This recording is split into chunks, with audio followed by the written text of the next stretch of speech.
എല്ലാവർക്കും നമസ്കാരം. നമ്മളെല്ലാവരും സിനിമകൾ കാണാറുണ്ട്. പക്ഷേ ചില സിനിമകൾ കണ്ടു കഴിഞ്ഞാൽ അതിൻ്റെ ഹാങ് ഓവർ മാറാൻ കുറച്ച് അധികം സമയം എടുക്കും അല്ലേ? പ്രത്യേകിച്ച് നമ്മളെ ഞെട്ടിക്കുന്ന സസ്പെൻസും ട്വിസ്റ്റും ഒക്കെ ഉള്ള ത്രില്ലറുകൾ. അത്തരത്തിൽ ഞാൻ കണ്ടതിൽ എനിക്കിഷ്ടപ്പെട്ട, നിങ്ങൾ ഒരിക്കലും മിസ് ചെയ്യാൻ പാടില്ലാത്ത 5 വേൾഡ് ക്ലാസ് ത്രില്ലറുകളാണ് ഞാനിന്ന് പരിചയപ്പെടുത്തുന്നത്.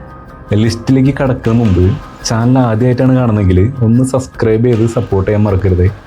നമ്മുടെ ലിസ്റ്റിലെ ആദ്യത്തെ സിനിമ ഓസ്കാർ അടക്കം വാരിക്കൂട്ടിയ സൗത്ത് കൊറിയൻ ചിത്രമായ പാരസൈറ്റ് ആണ്. ഇതൊരു ഡാർക്ക് കോമഡി ത്രില്ലറാണ്. ദരിദ്രരായ ഒരു കുടുംബം വളരെ തന്ത്രപരമായി ഒരു ധനിക കുടുംബത്തിലേക്ക് ജോലിക്ക് കയറുന്നതാണ് ഇതിൻ്റെ കഥ. പക്ഷേ പകുതിക്ക് വെച്ച് സിനിമ മാറുന്ന ഗതി നമ്മളെ അമ്പരപ്പിക്കും. ക്ലാസ് ഡിവിഷനും സർവേയിലും ഒക്കെ പറയുന്ന ഈ സിനിമ ഒരു മാസ്റ്റർ പീസാണ്. അടുത്തത് ഒരു സ്പാനിഷ് മിസ്റ്ററി ത്രില്ലറാണ്, ദ ഇൻവിസിബിൾ ഗസ്റ്റ്. ഒരു മുറിക്കുള്ളിൽ കൊല്ലപ്പെട്ട കാമുകിയുടെ മൃതദേഹത്തിനൊപ്പം നായകൻ അകപ്പെടുകയാണ്. പുറത്തുനിന്ന് ആരും അകത്തേക്ക് കയറിയിട്ടില്ല, അകത്തുള്ളവർക്ക് പുറത്തേക്ക് പോകാനും കഴിയില്ല. ഈ കേസിൽ നിന്ന് രക്ഷപ്പെടാൻ നായകനും അയാളുടെ വക്കീലും നടത്തുന്ന ചർച്ചകളിലൂടെയാണ് ഈ സിനിമ മുന്നോട്ട് പോകുന്നത്.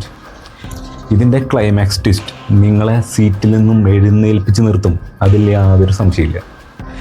അടുത്ത സിനിമ കൊറിയൻ സിനിമകളിൽ നിന്ന് തന്നെ വന്നിട്ടുള്ള മറ്റൊരു ക്ലാസിക്കാണ്, മെമ്മറീസ് ഓഫ് മർഡർ. ഒരു സീരിയൽ കില്ലറെ പിടിക്കാൻ ശ്രമിക്കുന്ന 2 പോലീസുകാരുടെ കഥയാണിത്. ഇത് വെറുമൊരു ഇൻവെസ്റ്റിഗേഷൻ മൂവി മാത്രമല്ല, മനുഷ്യൻ്റെ നിസ്സഹായാവസ്ഥയും നിഗൂഢതയും ഒക്കെ ഇതിൽ മികച്ച രീതിയിൽ അവതരിപ്പിച്ചിട്ടുണ്ട്. ഈ സിനിമയുടെ ക്ലൈമാക്സ് സീൻ മാത്രം മതി ഇതിൻ്റെ റേഞ്ച് മനസ്സിലാക്കാൻ. നമ്മുടെ ലിസ്റ്റിലെ 4ാമത്തെ സിനിമ ഇൻസെൻറ്റീവ്സ്.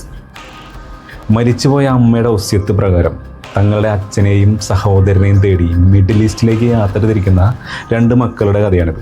യുദ്ധവും രാഷ്ട്രീയവും ഒക്കെ പശ്ചാത്തലമാകുന്ന ഈ സിനിമയുടെ അവസാനം നിങ്ങളെ തളർത്തിക്കളയും. ജീവിതത്തിൽ ഒരിക്കലെങ്കിലും കണ്ടിരിക്കേണ്ട ഒരു എമോഷണൽ ത്രില്ലറാണിത്. അവസാനത്തെ സിനിമ കുറച്ച് വയലൻസ് ഒക്കെ ഇഷ്ടപ്പെടുന്നവർക്ക് വേണ്ടിയുള്ളതാണ്. I so the devil. തൻ്റെ കാമുകിയെ കൊന്ന സൈക്കോ കില്ലറോട് പ്രതികാരം ചെയ്യാൻ ഇറങ്ങിത്തിരിക്കുന്ന ഒരു രഹസ്യാന്വേഷണ ഉദ്യോഗസ്ഥൻ്റെ കഥ. സാധാരണ പ്രതികാര കഥകളിൽ നിന്നും വ്യത്യസ്തമായി വേട്ടക്കാരനും ഇരയും തമ്മിൽ ഒരു ഭീകരമായ കളി ഇതിൽ കാണാം. ഒരു മുന്നറിയിപ്പുണ്ട്, വീക്ക് ഹാർട്ട്സ് ആയവർക്ക് ഈ സിനിമ അല്പം പ്രയാസം ഉണ്ടായിരിക്കും. ഈ 5 സിനിമകളിൽ നിങ്ങൾ ഏതൊക്കെ സിനിമകൾ കണ്ടിട്ടുണ്ട്? നിങ്ങളുടെ പ്രിയപ്പെട്ട ത്രില്ലർ ഏതാണെന്ന് താഴെ കമൻറ്റ് ചെയ്യണം കേട്ടോ. പിന്നെ വീഡിയോ ഇഷ്ടമായാൽ ലൈക്ക് ചെയ്യാനും സുഹൃത്തുക്കൾക്ക് ഷെയർ ചെയ്യാനും മറക്കരുത്. അപ്പോൾ മറ്റൊരു വീഡിയോയുമായി വീണ്ടും കാണാം. നന്ദി, നമസ്കാരം.